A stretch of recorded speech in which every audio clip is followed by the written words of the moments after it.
Thank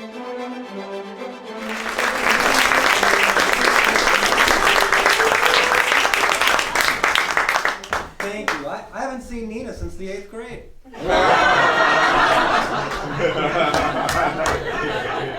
had to say that. Facebook is great. Well, hello. All right, so I'm going to just come completely clean with you right away. I had one story I wanted to tell, and then the girlfriend, that sounds like an ominous title to give her, but the girlfriend did not like the story I was going to tell. Yeah, and when you have a girlfriend, you're like, well, I don't want to have an ex-girlfriend. So I probably shouldn't tell that story, but it's fucking a good story, so that story's out. And I'm like, well, okay, I've got some other stories I can tell, but I've told them a lot, and there's some repeat people, so I don't want to tell that story again. So then Bruce gave me way too much candy backstage. So I might pass out at any moment too. I'm all jittery from the chocolate. So then I thought, well, why don't I just tell the audience exactly what's going on in my life? Just come absolutely clean. So with your permission, is that cool? Yeah. All right. Okay. Some people said they had been here before on every one, and I'm like, you're going to hear the same story like 3 times, and my shit's not even that interesting to me. You know, like after a while, it's like, I know how this ends, but it's good, but come on, let's get some new stuff. So here's what's going on. And then I also thought about this, and I talked to the girlfriend about this, and she goes, you know, you should talk about what's going on with your father right now. You should do that. That's good. And I'm like, but there's no ending, there's no jokes, and she's like, it's theater. So, it's not stand-up, you don't need jokes, just, you know, bare your soul. I'm like, all right, whatever. That's why I'm a stand-up comic, because I don't have to bare my soul. You know what I mean? I can always keep the audience at length by going, hey, this is funny, you ever notice? And the crowd is like, oh, he was funny, but we don't know anything about him, but that's fine. You know? Whereas theater, you leave here and you go, wow, that guy's fucked up. Over here, it's a beautiful thing. So, my father is very ill, and I thought about talking about this, and I don't want it to sound, you know, too melodramatic or somber. He's been ill for a number of years, and I think the entire family has psychologically prepared for the fact that he's going to pass away eventually. But my dad, well, is just hanging on, and I'm convinced that at this point in his life, all that's keeping him alive is hate. No, I don't say that in a mean way. I mean, this is what my dad does, right? He's very immobile, and he will sit in the living room in a plastic lawn chair. Right away, classy. You know, because the lawn chair should be on the lawn, right? Like a white trash king on his throne. He sits in the plastic lawn chair this far away from the TV, and yet he won't use the TV. He still has the remote control, which just butts up against the screen. You know, I'm using this. You know, it's like a scepter of power, right? So it hits up against the screen, which is still like a giant, you know, old Zenith. It's like, you know, flat screen TVs. He's like, it's the witch's work. He doesn't, you know, technology is not his friend. So it's this huge thing that we can't move, you know, from the wall or anything. So it butts up against the screen, and it goes back and forth between 2 stations and 2 stations only. It's Fox News and the Weather Channel. And here's what he'll do. He'll turn on Fox News, and it's just, you know, all like, everything is bad, everything is wrong, you're white and old, they're out to kill you, you know, that kind of a thing. And then if there's too long of a commercial break and he's not getting that regular intake of everything you must mistrust, he'll switch over to the Weather Channel, and that makes him happy because he loves to see people suffer. And you think I'm kidding, but I'm not. Like, I used to get phone calls from him, and it'd just be like, hey, you turned on the Weather Channel? Like, no, I have a life. I'm outside experiencing the weather. What should I be seeing if I was on? There's floods in Oklahoma. You live in Las Vegas, Dad. Why? Yeah, but there's people trapped. Okay, all right. And he's excited by that, literally. Like, he'll turn on the news. A good day for him is like, there's a tornado warning, there's a flash flood, there's expected snowstorms in Chicago. Like, if there's shit going wrong and it's because of the weather, he loves it. Right? So he'll flip back and forth, you know, like, Chicago has storm warnings, traffic's all messed up, schools might be closed. Commercial comes on that station, he hits Fox News, Glenn Beck. he's happy. So just back and forth between the two, bing, bing, bing, bing, bing. So that's what he does. Now, he has so many health problems, and they've just been taking a toll on him little by little. So he ends up back in the hospital a couple of months ago, and he was in a coma for a few days. And my sister calls me up, and this is the call that I'll get from my sister every few months, and it's always the same. It always starts out the same. She just goes, Joe, if you have anything to say to Dad, you might want to get here now. Yeah, okay, she's made this phone call to me 12 times. You know, at this point I'm like, can I just email him? You know, because he's like, Dad, I love you. Sorry I was an asshole as a kid growing up. Click. You know, there's not much more to say at a certain point. You know, because you know, like when you're at coffee with a friend or something, and you're like, all right, it was nice, bye, and then you walk, and you realize you're walking in the same direction, and it's awkward, and you're like, well, goodbye. That's what it's like saying goodbye to my dad. I mean, I'm not an asshole. I'm not like, just go already, but it's just like, I love you. You know? And my dad is like, you know, Midwestern, you know, kind of hardship is good, you know. So I say I love you, and he's just like, yeah. You know, what are you, queer? He said that a couple times. I'm like, no, you're dying. Whatever, you know. All right, why should you make this easy on? And then it's a fight, you know. And then he's like, you're yelling at a dying man. Fuck. Great, you win, you know. So I go down there because he's in a coma, and I mean, maybe this is selfish, but I'm thinking he's not even gonna know I'm there. You know what I mean? Like I'm going. Thank you for yawning, sir. I'm going. You were nodding your head in agreement, but I think you were just trying to make up for the fact that you were yawning. You're like, yeah, existential pain. No, I've been there before. Yeah, have you been there? Yeah, my mom, 8 times. With 8 times? 8 times flown to Los Angeles. Oh, where do you live here? So yes. And every time you're just like, why am I doing this? Correct. I'm losing work. Yeah. So now I go down just on Sunday. So I don't lose work. So That's logical. Yeah. The Southwest. They know me at Southwest now. Yeah. Really, like I go, you know, I always fly to Oakland because it's cheaper, right? Yeah. You learn that, right? So now I show up there every time at the gate, and they're like, Dad hasn't passed yet. They know me. Yeah. They yawn too. So I go down there, right? And I'm like, he's not even gonna know I'm there. I'm doing this out of pure guilt, right? You go because you're like, the rest of the family's gonna give me shit if I don't show up, and I'll be cut out of the will. And my parents are broke. There is no will. You know, they haven't even bothered to make one because they can't afford to hire the attorney to write the will. And my mom will always, you know, we're going to divide the money amongst the kids. Money? There's no money. That's why the kids keep paying. Okay, never mind. But it's a whole other one-person show. Come back for that. So I go down there. He's in the coma, and he comes out of the coma when I walk into the room. Yeah, which immediately I'm like, wow, you know, I have untold powers. And my sisters automatically resent me because they're like, why did he wake up when you came? You broke his heart when you were 12. Well, you know, just, you can't win with a family, right? So he wakes up, he comes out of the coma, he's been in a coma for 20-some days. He looks around, you know, he kind of gets his bearings, he kind of wipes his mouth, and for some reason he looks right at me, and the first thing he says, and this is my dad, he just goes, "Is Obama still president?"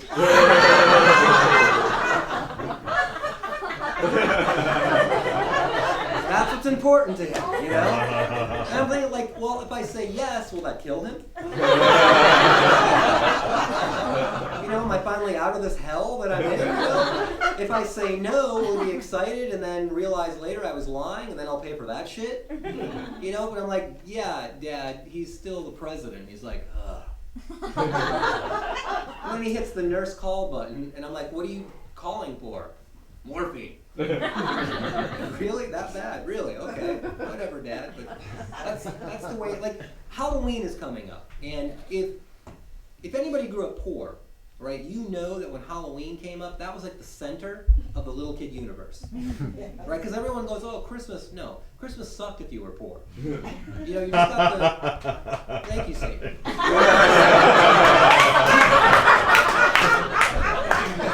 Very interesting crowd we have. The guy who gets it, who yawns, and sucks. Can't wait to see what you guys have. It'll be great, yeah. So, Christmas is not good, see. Halloween, awesome, because you just put on barely anything because you're broke, and then you get free candy. It's awesome, you know, it's free candy. You don't have to give your email or anything.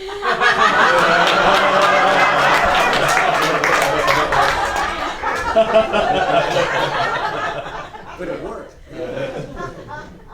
But when you're broke, you become a victim of your mom's homespun costume remedies. Right? You know what I was every single year for Halloween? I was a paper bag. My mom would cut eye holes in it and boom, like, what am I? She's like, you're poor. Okay. But you know, everybody else has got cool, tricked out Santa Claus and Star Wars stuff, and I'm in a paper bag. What are you? I'm poor. You know, it was awful. And then one year my mom ran out of time. She wrapped me in head to toe in tinfoil. Yeah, I'm crying my eyes out because I look like an idiot, right? She's like, Mom, what am I supposed to be? And my mom looks at me and just goes, Joey, you're a baked potato.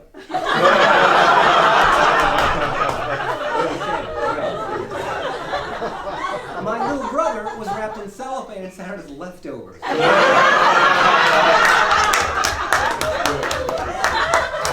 the kind of emotional damage we're dealing with here. And then I remember this. I remember my dad. The scariest thing about Halloween was my dad's advice on how to be safe. Right? He would sit all of us down, all the kids on the block. He'd sit us all down. My dad was very intimidating. And he'd sit us down and just go, boys, if anyone comes up to you and says, come with me now or I'll kill you, you just look them in the eyes and you go, kill me now! Kill me now! Just molest me and kill me later!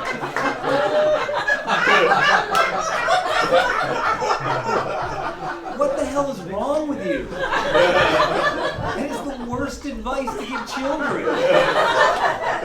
You're like, you call their bluff, we're 8!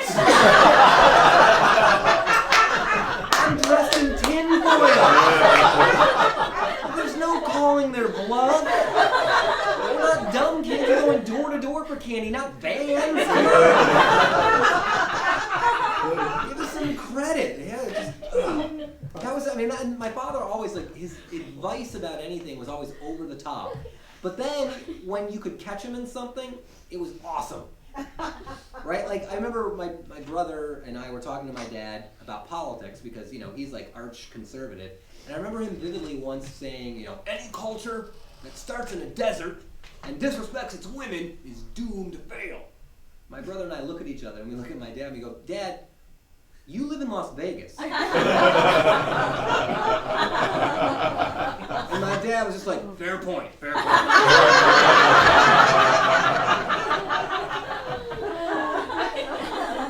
Every now and again, something will slip out of his mouth, and we're like, oh, good one, Dad, right? Like, he was visiting me in San Francisco a few years ago, and we end up in this art gallery because basically I was afraid of a hate crime happening, right? So we're... Did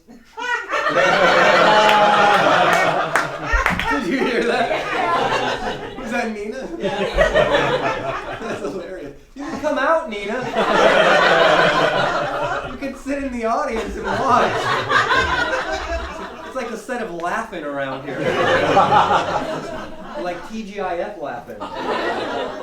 This is, you know what inspired me telling you this whole thing? This cuckoo clock. No, it did, because when I was a kid, this hung in our hall. I mean, not this very one, but almost this exact same model. And I was looking at it when I came in. I'm like, I know what I should talk about, right? So my dad is staring at this painting.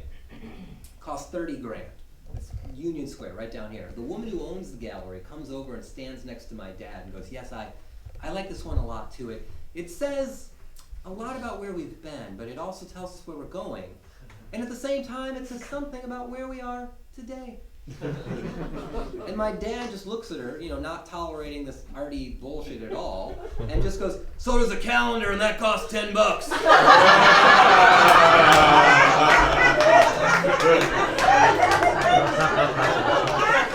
And then what can you do? You're like, "Good point, Dad, good point." Well played, well played.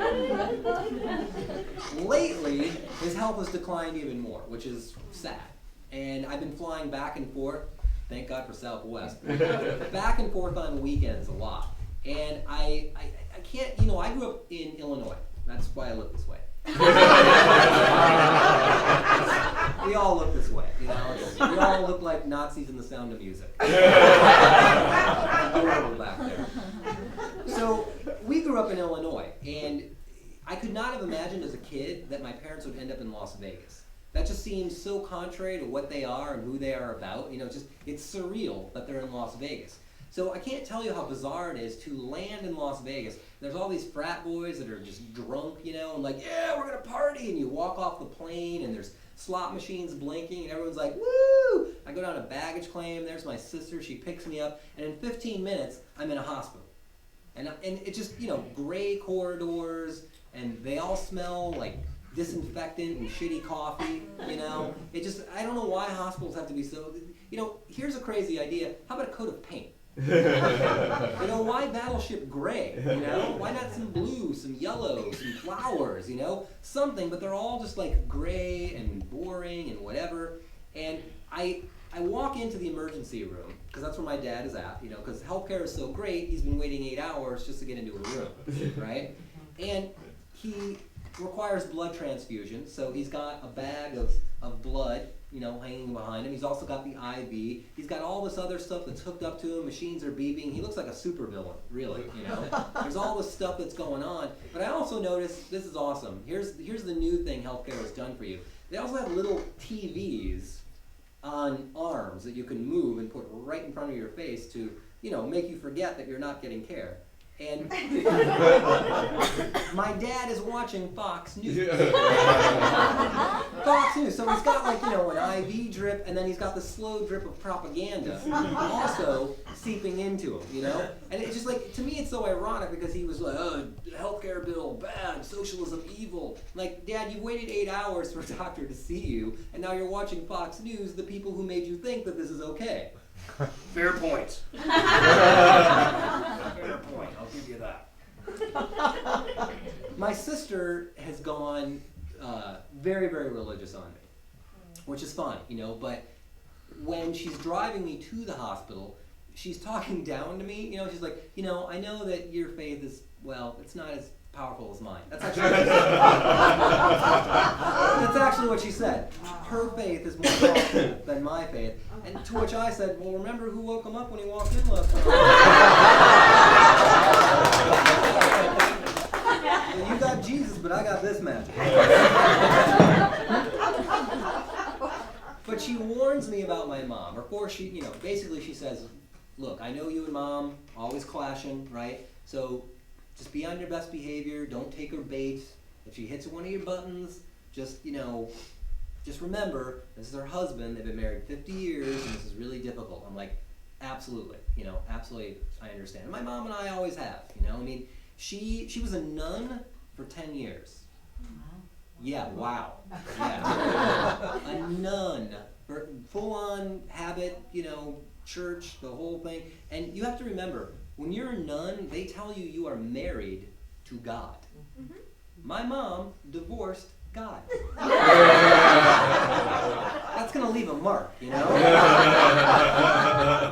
raised me to become a priest. Yeah, no, that's a perfectly appropriate response.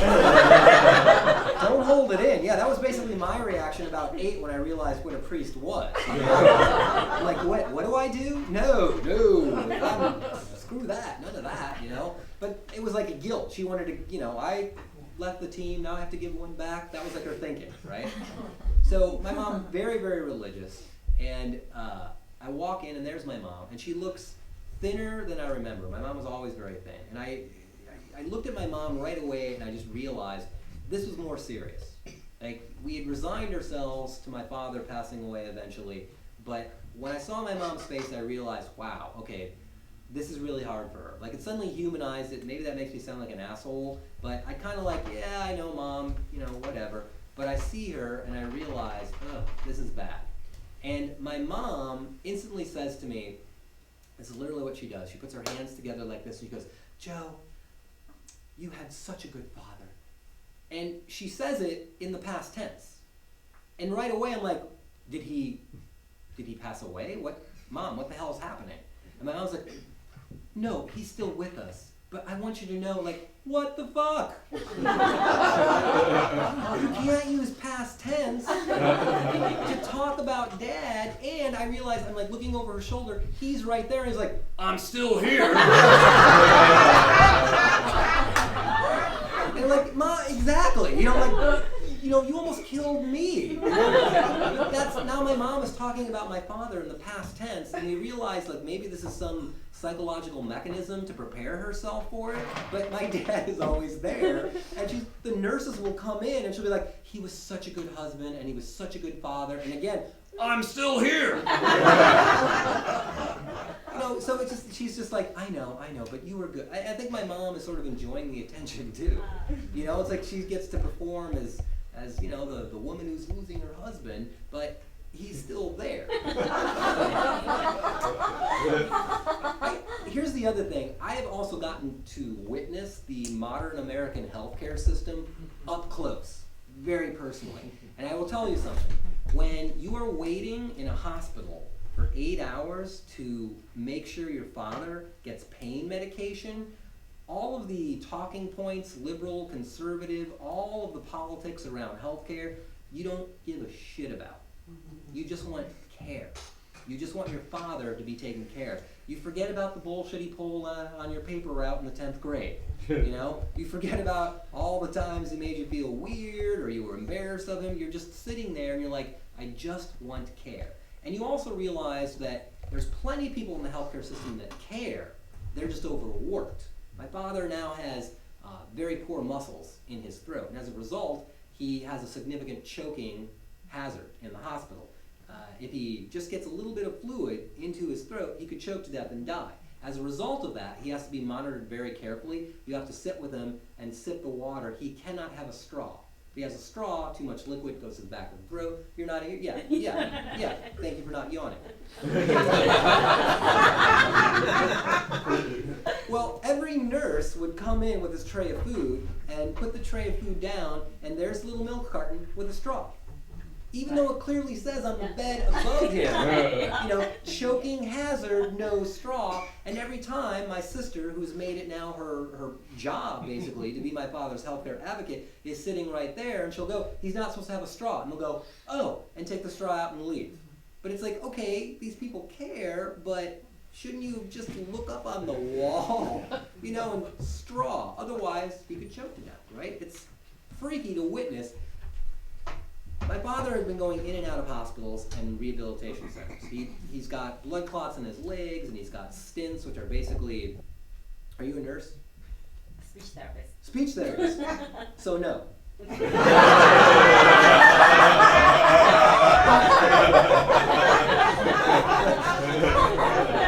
He's had speech therapists come in too because of this, yeah, and he's got, I mean, it's amazing, like, all the people that have to come in. He's like a race car, and this is the pit crew, you know? Because he's got a speech therapist for this, he's got a physical therapist for his hands, he's got a GI for all this crap. I don't know. I'm not educated. Like, this is bad, you know? But there's doctors for everything, but they only give you like 2 minutes each, right? So he's got all these conditions that interact with each other, and basically at this point in his life, he's suffering from complications of side effects of shit that went wrong that was supposed to go right. That's basically what he's got going on with him, right? So he's been going back and forth. He was released from the hospital, put back into a rehabilitation center to help him walk again, because he pretty much lost the use of his legs. The rehabilitation center clearly did not give a shit, because he had to be rushed back to the hospital for an alarming loss of blood, which they still can't figure out where he's bleeding internally.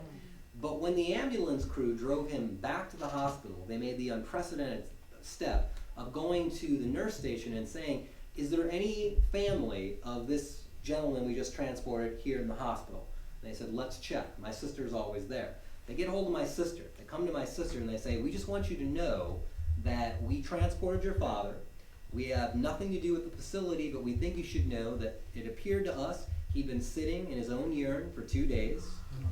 He was unshaven, unwashed, none of the medicines that he was supposed to receive, it looks like on the chart he received, we think you should know. And they almost killed my father. He was not getting any fluids. He was so badly dehydrated, he was hallucinating. And when they finally got a doctor to come in and look at him, the doctor, in her infinite wisdom, said he was suffering from advanced dementia. Something he'd never been diagnosed with before. So we find this out, and my sister just goes, you know, you almost killed this guy. He went in for his legs, and in 3 days, he got dehydration, which you misdiagnosed as dementia, and now he's back in the hospital with internal bleeding, and here's my favorite fucked up part, his thumb is broken. Exactly, yeah, thank you. You can't see, this girl's like, how does that happen? Exactly, and they say, oh, well, in the middle of the night, he must have started to fall, and he grabbed a rail. No, you guys broke his thumb doing something. And my dad, here's the thing about my dad that I've learned. Watching him through this whole process, he is a very, very charming guy. And every nurse and every doctor that comes into his room, he makes smile. He will make them laugh, you know? And he does that very Midwestern thing where he apologizes for being sick. You know, I'm sorry, I'm so much trouble. You know, well, no, it's their job, you know? And they're like, oh, it's okay, and, you know, we're here to help you. Like, thank you. You know, I appreciate it. And he'll make them laugh. He winks at them. It's very creepy. But he does that. I don't know when in the Midwest this was popular, but he'll do that thing where he goes, which, it's like, that's just, you know who does that now? Stalkers. That has fallen so out of favor, right? Like, I remember being at a Muni bus stop one night, and already bad, but it was raining, so we had to stay underneath the stop, and I was all by myself, and then another guy shows up, and he starts pacing back and forth, you know, in the tiny Muni bus station, and he's whistling, which is already creepy enough, but then he does the unprecedented step of taking it a step further, and he goes like this. Like, what? Am I gonna be killed? What the hell? So now every time my dad goes, I just think of that Muni thing, and I'm like, Dad, you can't do that. It's creepy and weird, you know, just, you can't do that. Now, he's getting a little bit better, but help is failing. And the family is preparing. The next time I'm going back is on Halloween, which is sort of weird, you know, because my dad's like, you should go trick-or-treating. I'm 41, Dad. But still, you know, free candy. It's a national holiday. We should just name diabetes. You know? Here, fat child, have more candy. You know, it's not good. But he's like serious about it. He's like, no, you should do it. You should have fun. Because he feels like he's an imposition. Like I'm going out of my way to look in on him. And of course I am. But I'm not going to say that to him. And the last time I was flying back, I was on the airplane, and I was starting to think about times that I had with my father that meant a lot to me. And in that mindset, it was not that difficult to think of a lot right away, right? Because like every father and every son, we've had our issues, but I started to remember, like, you know, and this sounds corny as hell, and I can't believe it's coming out of my mouth, but when I needed him, my dad was always there. Always there. And I remember as a kid growing up, you know, he would come home at night and he would go, "Did the kids have milk for cereal?" And my mom would go, "No," and it's 10 o'clock at night, he's tired. He would drive to the store, get a gallon of milk, just so my brother and I could have Lucky Charms Saturday morning and watch cartoons. You know, he did stuff like that. It mattered to him. But I remembered the best day I think I had with my dad, which sounds weird in context because it was one of those moments. I can't fix how old I was. I must have been 9, it could have been 11 at the most, but I was somewhere in that age bracket. And in the car was my younger brother, a year younger, Pat, and my older sister, Michelle, a couple years older. And we were driving back from O'Hare Airport in Chicago. Now, we weren't going there to drop anybody off. We weren't going there to pick anyone up. It was the Midwest. It was the 70s. We were bored. And what fun thing to do? Let's go watch airplanes land, Dad.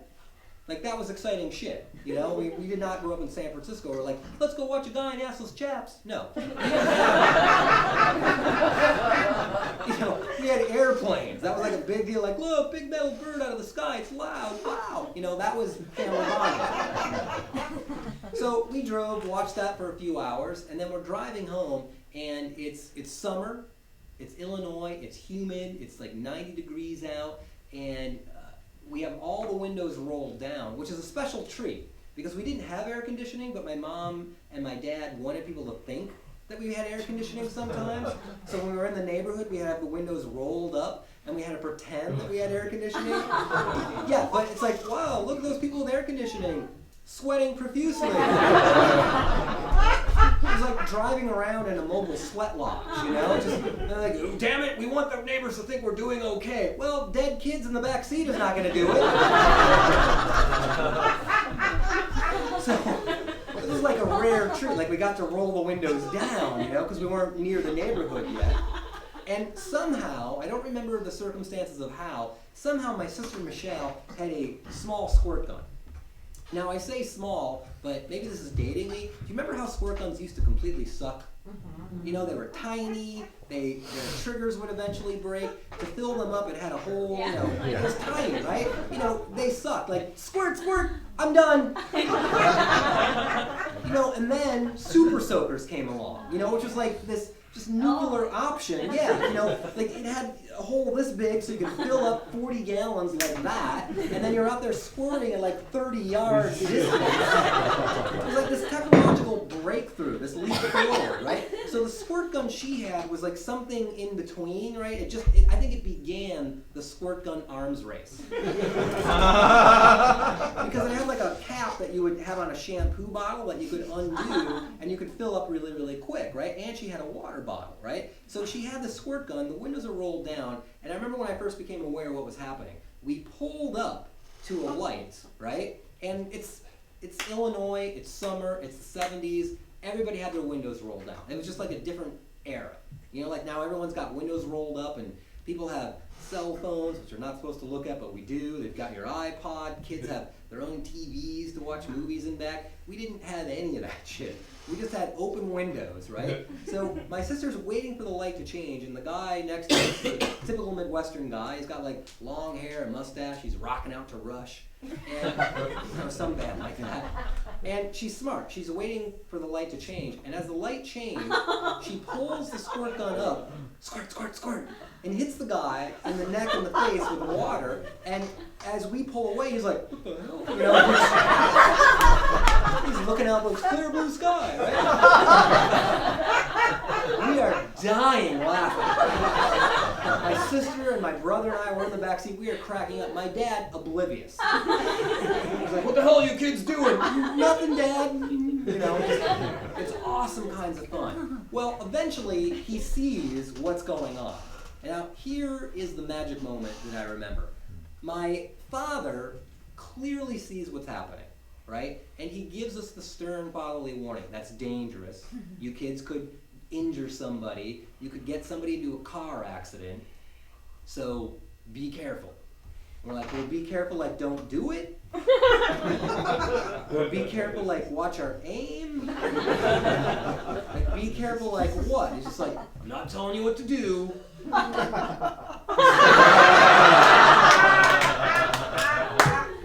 And it suddenly dawned on my brother and my sister and I, like, Dad just gave us approval to do this. This was magic. And you gotta remember, this was long before road rage, you know, and gun shootings. This was very innocent and fun, you know, we didn't put bleach in it, you know, or anything like that, you know, it was just water and a little pistol, right? But the fact that my dad had signed off on it now, it became amazing. Right? Because now he was a co-conspirator. And then he would like, hey, you see that guy there? Yeah. I'm just saying.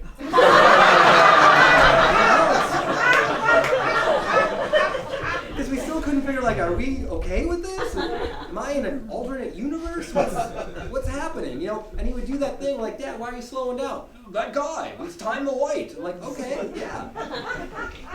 It was my turn with the squirt gun, right? Because my dad was the getaway driver, right? We had figured it out. And we pull up to the light, and again, another Midwestern guy, long hair, no shirt, rocking out to Rush. And that was like the official band of Illinois. Which you would think would be REO Speedwagon, but no, Rush. Sticks, nah, not so much. So my sister hands me the gun. There's still plenty of water in it, and you know I'm timing it. I got it right below the lip of the window, and we're waiting. And my sister, you know, like it pulls to the left. I'm like, okay, you know, got it. You know, and my dad's like, don't be so loud. You know, because again, all the windows are down. You're literally like this far apart. You know, so there's no strangers, like that barrier that we seem to all have now, it didn't exist back then, right? So the guy's right there and he's rocking out and I make eye contact and he's like, you know, he can tell. You know what I mean? When you look at a kid, you know, that kid's about to pull some shit. So you can't hide it as a little kid. Because you have that look of like, I'm trying to not look like I'm pulling shit, but I'm kind of excited. So you have this weird sort of grin like, you know, and they know. It's like a universal look. You see a kid doing, get away. Shit's about to happen, right?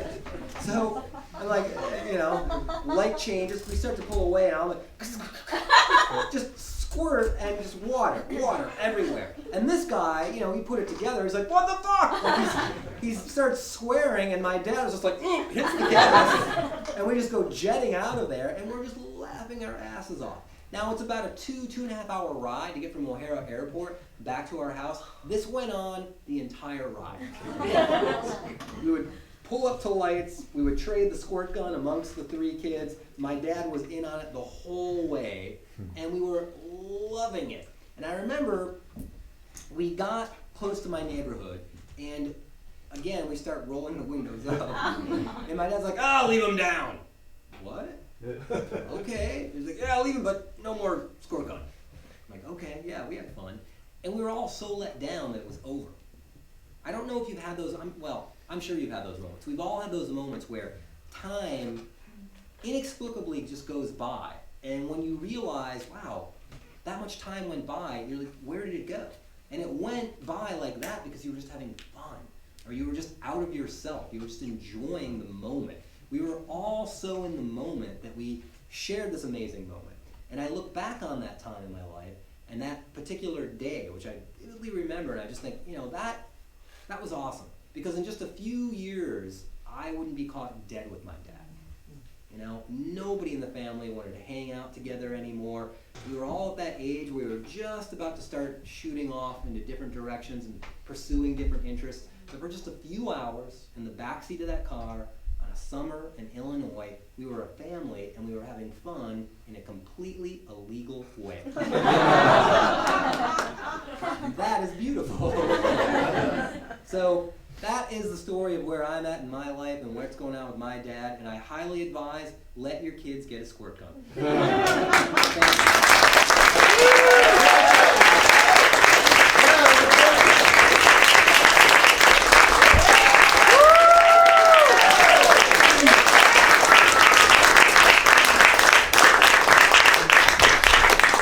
Time? Yeah. You guys think you might want to come back again? Yeah. Next month. Everybody heard of Will Durst? You know that? Next month he will be here on this stage. Wow. Because Joe's been in comedy for so long, he's getting the best people in town. And we're really thrilled. To let you go in a second, Dot Jansen was the woman who did our box office.